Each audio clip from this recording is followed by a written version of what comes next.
Hi. Sunday mini vlog பார்க்கலாமா? இன்றைக்கி பாப்பாங்க காலையில் எழுந்திரிச்ச உடனே பட்டாசு வெடிக்கணும்ப்பா அப்படின்னு சொல்லிட்டு காலையில் அவங்கள எழுப்பி கீழே கூட்டிகிட்டு போயிட்டு பட்டாசு வெடிச்சிட்டு இருந்தாங்க. இங்கே சின்ன பாப்பா போன வருஷம் வந்து பார்த்திங்கன்னா வெறும் கம்பி மத்தாப்பு தான் சுற்றிக்கிட்டு இருந்தா. இன்றைக்கி பட்டாசே வெடிக்க ஆரம்பிச்சிட்டா.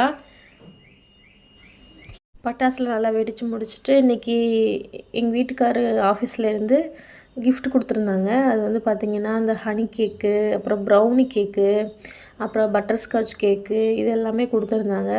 ப்ரௌனி மட்டும் 2 கேக் கொடுத்துருந்தாங்க. ப்ரௌனி ஆல்ரெடி 2 பசங்களும் எடுத்து சாப்பிட்டாங்க. நல்லாவே இருந்துச்சு, பார்க்குறதுக்கு ரொம்ப க்யூட்டாக இருந்துச்சு, டேஸ்ட்டாகவும் இருந்துச்சு.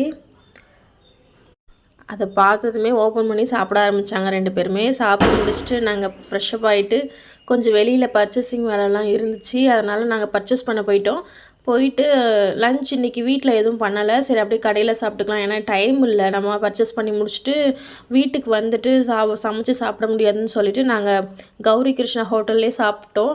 நான் இன்றைக்கி வந்து 3 மீல்ஸ் சொல்லியிருந்தோம், வெஜ் மீல்ஸு. நானும் என்னோடய ஹஸ்பண்டும் வந்து பார்த்திங்கன்னா ஆளுக்கு ஒரு மீல்ஸ் சாப்பிட்டோம். இன்னொரு மீல்ஸ் ஆர்டர் பண்ணி சின்ன பாப்பாவும் பெரிய பாப்பாவும் ஷேர் பண்ணிக்கிட்டாங்க. நல்லா இருந்துச்சு. சாப்பிட்டு முடிச்சுட்டு வீட்டுக்கு வந்துட்டு ரெஸ்ட் எடுத்துகிட்டு நாங்கள் டிமார்ட் வந்ததுக்கப்புறம் பார்த்திங்கன்னா சரியான கூட்டம்.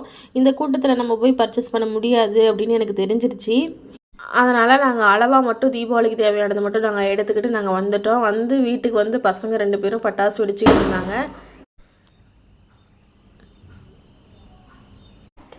குழந்தைங்க பட்டாசு வெடிக்கும் போது பேரண்ட்ஸ் பக்கத்தில் இருங்க.